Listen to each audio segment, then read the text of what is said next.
Hello everyone, welcome to tech smooth. इस video में हम डिस्कस करने वाले हैं कि आपका अगर रिफंड फेल हो गया है तो आपको अपनी रिफंड की री इशू रिक्वेस्ट जो है किस तरीके से फाइल करनी है। आई होप आप सब लोगों ने अपनी इनकम टैक्स की रिटर्न को फाइल कर दिया होगा। 31 जुलाई वाज द लास्ट डेट। अगर आपने अपनी रिटर्न को अभी भी फाइल नहीं किया है तो एक चांस और है आप लोगों के पास अपनी रिटर्न फाइलिंग का। आप अपनी return as a belated return file कर सकते हैं। Last date will be 31 December 2024, but इसके लिए आपको पेनल्टी भी कुछ लगने वाली है, तो पेनल्टी आपको पे करनी पड़ेगी अगर आप रिटर्न फाइल करने में लेट हो गए हैं। बट अगर अभी तक भी फाइल नहीं की है तो अभी फाइल कर दीजिए, क्योंकि अभी तो आप विद पेनल्टी भी रिटर्न को फाइल कर पा रहे हैं, बट आफ्टर 31 दिसंबर आप जो है विद पेनल्टी भी रिटर्न फाइल नहीं कर पाएंगे। देयर इज नो चांस कि आप लास्ट ईयर की रिटर्न को फाइल कर पाए आफ्टर 31 दिसंबर 2024। तो रिटर्न नहीं फाइल करिए तो अभी फाइल कर लीजिए। रिटर्न कैसे फाइल करनी है और कितनी पेनल्टी पे करनी पड़ेगी आपको, उसके बारे में हम ऑलरेडी एक वीडियो बना चुके हैं। वीडियो का लिंक मैं आपको डिस्क्रिप्शन बॉक्स में मेंशन कर दूंगी और इस वीडियो के एंड में भी आपको उस वीडियो का लिंक मिल जाएगा, तो आप वहां से भी वीडियो देख सकते हैं। सो अभी की वीडियो में बात करते हैं कि अगर आपने रिटर्न फाइल कर दी है, आपका रिफंड बनता था, बट रिफंड जो है आपका फेल हो गया है, आपके पास मेल आई है कि आपका रिफंड फेल हो गया है, तो आपको उसकी रिफंड की री इशू रिक्वेस्ट आपको किस तरीके से फाइल करनी है। तो चलिए वीडियो को जल्दी से स्टार्ट कर लेते हैं। मैंने पहले भी बहुत बार अपनी वीडियोस में बोला है कि अगर आपका रिफंड बनता है रिटर्न फाइलिंग के टाइम पे, तो रिटर्न अपलोड करने से पहले अपना बैंक अकाउंट जरूर वैलिडेट कर लीजिए, जिस बैंक अकाउंट में आप रिफंड को क्रेडिट कराना चाहते हैं।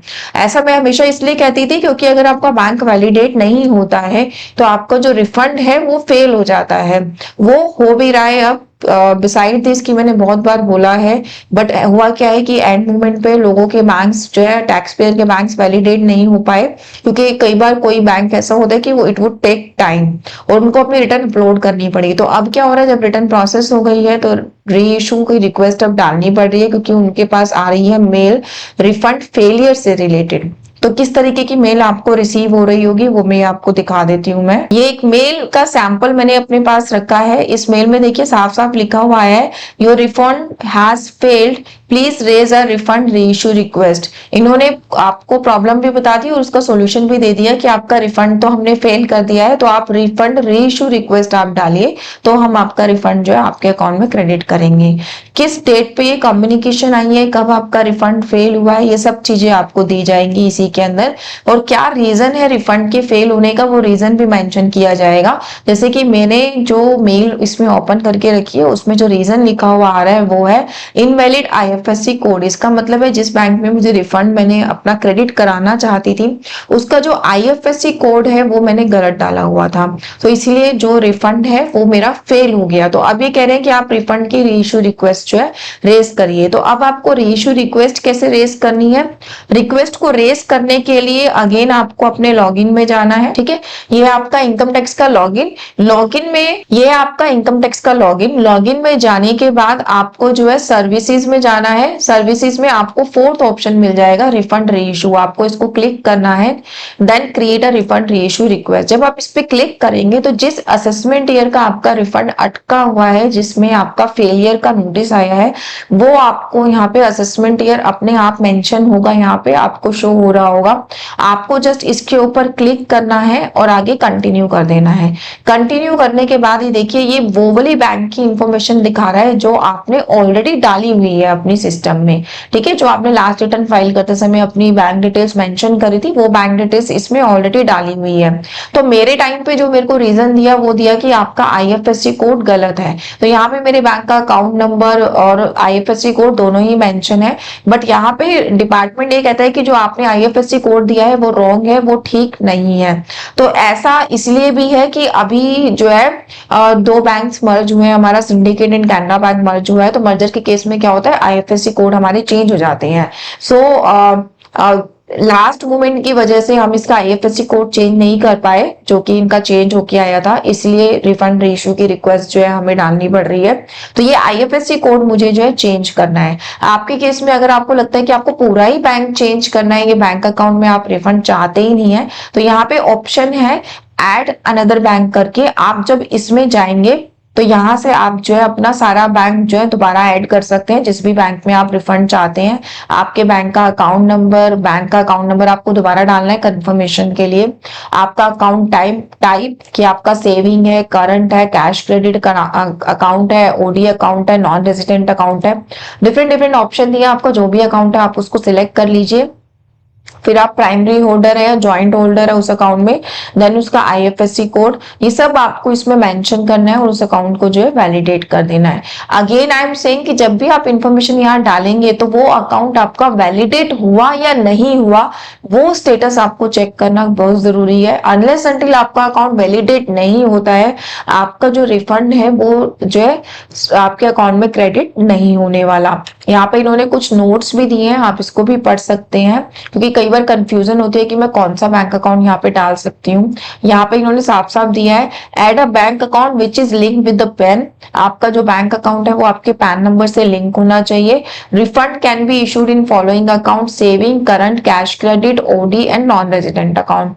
The name as per PAN and a name in your bank must be match. कई बार क्या होता है, जो लास्ट नेम होता है ना हमारा पैन नंबर में और बैंक अकाउंट में, वो अलग अलग होता है, तो उस केस में आपका बैंक वैलिडेट ही नहीं होगा, तो इसलिए वो जो है आपके सेम होने चाहिए। Refund cannot be issued to bank account which are closed, invalid, under litigation और in block status। आप जिस अकाउंट में अपना जो रिफंड है वो क्रेडिट कराना चाहते हैं, प्लीज मेक श्योर कि वो अकाउंट जो है आपका इनवैलिड ना हो गया हो। EBC can be enabled on individual taxpayer only for one validated bank account at given time। ये कह रहे हैं कि आपका जो इंडिविजुअल अकाउंट जो है आपका, उसका EBC वैलिडेट होना चाहिए। To enable EBC, mobile number and email ID as in e filing user profile should match with the details linked with bank. इसके लिए कह रहे हैं, अगर आप बैंक अपना वैलिडेट कराने जाते हैं ना, जब मैं कहती हूँ बैंक वैलिडेट होना चाहिए, वो भी मैं अभी आपको आगे बताऊंगी, तो वहां पर उसमें होता क्या है कि जो ईमेल आईडी और फोन नंबर आपका बैंक में है, सेम आपका ई फाइलिंग पोर्टल पे होना चाहिए, तभी वो बैंक जो है वैलिडेट होता है। अदरवाइज आपको बैंक की केवाईसी में चेंजेस कराने होते हैं, ताकि वो ई पोर्टल वाले ईमेल आईडी और फोन नंबर से मैच हो जाए, तब आपका बैंक वैलिडेट होता है, अदरवाइज नहीं हो पाता है। If there is any change in mobile number or email ID linked with the bank, update the contact details in e-filing portal using profile, and then revalidate your added bank to the get your updated contacts detail validated from bank। ये कह रहे हैं कि अगर आपका details जो है अलग अलग है, तो आपके पास ऑप्शन है, या तो आप इस वेबसाइट पे इनकम टैक्स के पोर्टल पे अपनी ईमेल आईडी या फोन नंबर को चेंज कर लीजिए, या फिर आप बैंक में जाके उसको चेंज करा दीजिए केवाईसी अपडेट करा के, but it should be match, दोनों में ईमेल आईडी और फोन नंबर जो है सेम होने चाहिए। EBC can be used for the following: verifying income tax return, other form, e-processing, refund reissue request, reset password and secure login to e-filing portal। ये कह रहे हैं कि बैंक को रिफंड रीइश्यू की रिक्वेस्ट के लिए भी आपको जो है ई वेरीफाई करना पड़ता है, EBC आपके पास आएगा इसके लिए भी। EBC can be enable for the bank account of the following bank only. फिर उसके बाद उन्होंने लिस्ट ऑफ बैंक दिए कि किस किस के लिए आप EBC बैंक जो है अनेबल कर सकते हैं। तो ये आप TNC पढ़ लीजिए अपनी रिफंड रीइश्यू की रिक्वेस्ट के लिए। अगर आपको कोई कंफ्यूजन है तो TNC पढ़ के आपकी जो है वो कंफ्यूजन बहुत ही अच्छे से दूर हो जाएगी। तो यहाँ पर आप बैंक अकाउंट को ऐड कर दीजिए और वैलिडेट कर देंगे। अगर आपका बैंक अकाउंट वैलिडेट हो जाता है तो आपको जस्ट कुछ नहीं करना, जब वो बैंक वैलिडेट हो जाएगा तो आपका ये प्रोसेस, ये जो प्रोसीड टू वेरिफिकेशन है, ये एक्टिव हो जाएगा। इस पे क्लिक करेंगे तो आपके पास एक OTP आएगा, जैसे आप रिटर्न वेरीफाई करते हैं। OTP डालने के बाद आपकी जो रिक्वेस्ट है वो फाइल हो जाएगी। तो ये तो था प्रोसेस अगर आप नया बैंक अकाउंट ऐड करने जा रहे हैं तो। द सेकेंड प्रोसेस इज कि अगर आपको एग्जिस्टिंग अकाउंट में ही कुछ चेंज करना है, लाइक मेरे को IFSC कोड यहाँ पे चेंज करना है, तो उसके लिए आपको देखिए क्या करना है। यहाँ पे साफ साफ मेंशन है, refund amount will be received only in a validated bank account with the status validated। ये कह रहे हैं रिफंड उसी अकाउंट में हम क्रेडिट करेंगे जो अकाउंट जो है आपका ऑलरेडी वैलिडेटेड होगा। अगर आपका अकाउंट वैलिडेटेड नहीं है या आपको नहीं पता कि आपका अकाउंट वैलिडेट है या नहीं है, तो ये कह रहे हैं आप जाके चेक कर लीजिए। यहाँ पे जब आप क्लिक करेंगे तो एक नोट और आपका आएगा, what is bank account validation. Bank account detail provided by the user need to be validated with the bank to make sure that mentioned bank account is valid and is associated with the respective bank holder। ये कह रहे हैं कि पहले क्या होता था, लोग बहुत सारी गलतियां करते थे, कोई भी बैंक अकाउंट वहां पे डाल दिया, ठीक है, कुछ मैच है कुछ नहीं है, तो उस केस में क्या होता था, बहुत सारे रिफंड अटक जाते थे, सबको री इशू की रिक्वेस्ट डालनी पड़ती थी, जिससे डिपार्टमेंट का काम जो है बहुत बढ़ गया था। अब 2-3 साल से वैलिडेशन जो है कंपलसरी कर दिया गया है कि आपको पहले अपनी अकाउंट की डिटेल डालनी है, उसको वैलिडेट करना है। जब आपका सारा डाटा जो आप इनकम टैक्स में डाल रहे हैं वो आपके बैंक अकाउंट में जाके मैच करेगा, तब वो अकाउंट वैलिडेट होगा। फिर क्या होगा, रिफंड को क्रेडिट करने में उनको दिक्कत नहीं होती, क्योंकि सारा जो प्रोसेस है वो सिस्टमेटिक प्रोसेस है आजकल, बैंक्स का भी और टैक्स डिपार्टमेंट का भी। ठीक है, तो अब ये मेरे अकाउंट में मेरे को चेंजेस करने हैं। अगर मुझे कोई भी चेंजेस नहीं करने होते, मुझे लगता है कि मेरे जो सारी डिटेल है वो बिल्कुल ठीक है, बस मैंने वैलिडेशन नहीं किया था तो मैं वो कर लेती हूँ वैलिडेशन। तो वैलिडेशन करने के लिए आपको देखिए क्या करना होता है, या फिर इस अकाउंट में चेंज करने के लिए आपको क्या करना होता है। आपको अपने डैशबोर्ड पे जाना है। ठीक है, डैशबोर्ड पे जाएंगे ना आप, जहां पे आपकी पर्सनल डिटेल्स है वहां पे है बैंक अकाउंट अपडेट, आप उस पे जो है क्लिक कर लीजिए। यहाँ पे आपके बैंक की डिटेल्स आ जाएगी कि आपका कौन सा बैंक है, वैलिडेट है या नहीं है, सब आपको मेंशन होगा यहाँ पे। तो मेरे केस में सारी जगह ग्रीन टिक है, मेरा जो बैंक है वो वैलिडेटेड है और रिफंड के लिए भी नॉमिनेटेड है, तो मेरे बैंक अकाउंट में कोई भी प्रॉब्लम नहीं है। अगर आपके अकाउंट अभी वैलिडेट नहीं है तो आप ऐसा कर सकते हैं, इन 3 डॉट्स पे आपको क्लिक करना है। ठीक है, इस पे आपको क्लिक करना है रीवैलिडेट। रीवैलिडेट पे जब आप क्लिक करेंगे तो आपके यहाँ पे सारी इंफॉर्मेशन शो हो जाएगी, आपका अकाउंट नंबर वगैरह, जो इंफॉर्मेशन आपको चेंज करनी है आप चेंज कर लीजिए। यहाँ पे आपके पास पूरा ऑप्शन है चेंज करने का। जैसे मेरे केस में IFSC कोड गलत बता रहे हैं तो मैं इसको चेंज कर सकती हूँ। यहाँ पे आके मैं चेंज कर चुकी हूँ इनफैक्ट इसको, इसलिए मेरा वैलिडेट भी हो गया ये। यहाँ पे अकाउंट में जब चेंज कर दूंगी, ठीक है, फिर मैं बैक जाऊंगी। बैक जाने के बाद आपकी वैलिडेशन की रिक्वेस्ट जो है चली जाती है जब आप चेंजेस कर देते हैं तो, क्योंकि आपने रीवैलिडेट पे क्लिक किया था। तो यहाँ पर जो है आपसे या तो सेम टाइम पे वैलिडेट हो जाएगा, यहाँ पे ग्रीन टिक्स आ जाएंगे कि आपका अकाउंट वैलिडेट हो गया, या फिर it will take time 3 to 4 hours, कई बार तो 24 आवर्स का भी ये टाइम ले लेता है। तो ये जो है टाइम लेगा। कई बार क्लाइंट्स के साथ ऐसा भी होता है कि वैलिडेट ही नहीं होता अकाउंट, तो बहुत ट्राई करते रहते हैं, अकाउंट वैलिडेट नहीं होता। तो उस केस में आपको क्या करना है, अपने बैंक विजिट करना है। बैंक में आपको अपने KYC जो है अपडेट कराने हैं। कई बार बैंक में KYC आपके अपडेट नहीं होते तो भी बैंक वैलिडेशन में प्रॉब्लम आती है। आप बैंक विजिट करिए, अपने KYC अपडेट कराइए, उसके बाद दोबारा यहाँ आके आप वैलिडेशन की रिक्वेस्ट डालिए तो आपका जो है वैलिडेट हो जाएगा।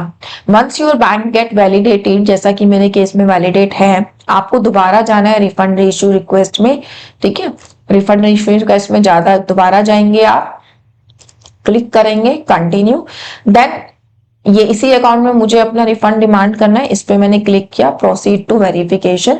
आपके पास ईमेल, आपको वेरिफिकेशन के लिए ऑप्शन सिलेक्ट करना है कि आप OTP किस पे डिमांड करना चाहते हैं, अपने मोबाइल नंबर पे जो कि रजिस्टर्ड है आधार के साथ, या फिर आप DSC यूज कर रहे हैं या नेट बैंकिंग यूज कर रहे हैं, आप डीमेट अकाउंट या बैंक अकाउंट, मतलब जो भी ऑप्शन आपके रिटर्न वेरीफाई करने के होते हैं सेम ऑप्शन आपको इस केस में भी मिलेंगे रिफंड इशू रिक्वेस्ट में। तो ज्यादातर लोग आधार OTP को यूज करते हैं। आपको फर्स्ट ऑप्शन पे क्लिक करना है, देन कंटिन्यू कर देना है।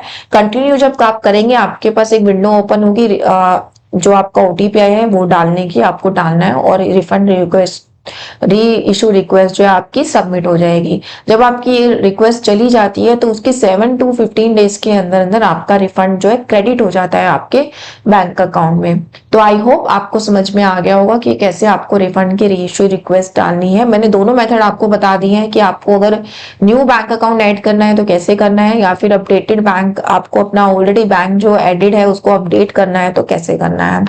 तो ये तो हमारा प्रोसेस, कैसे आप रिक्वेस्ट डालेंगे रिफंड रीइश्यू की। Thank you so much for watching this video. Video पसंद आया तो वीडियो को लाइक और चैनल को भी सब्सक्राइब कर लीजिए, और ये वीडियो आप अपने फ्रेंड्स के साथ और रिलेटिव्स के साथ भी शेयर कर सकते हैं अगर उनको इसी तरीके की कोई प्रॉब्लम फेस हो रही है तो। और इसी तरीके की अपडेट्स के लिए टैक्स स्मूथ को फॉलो करते रहिए। Thank you so much, thanks a lot.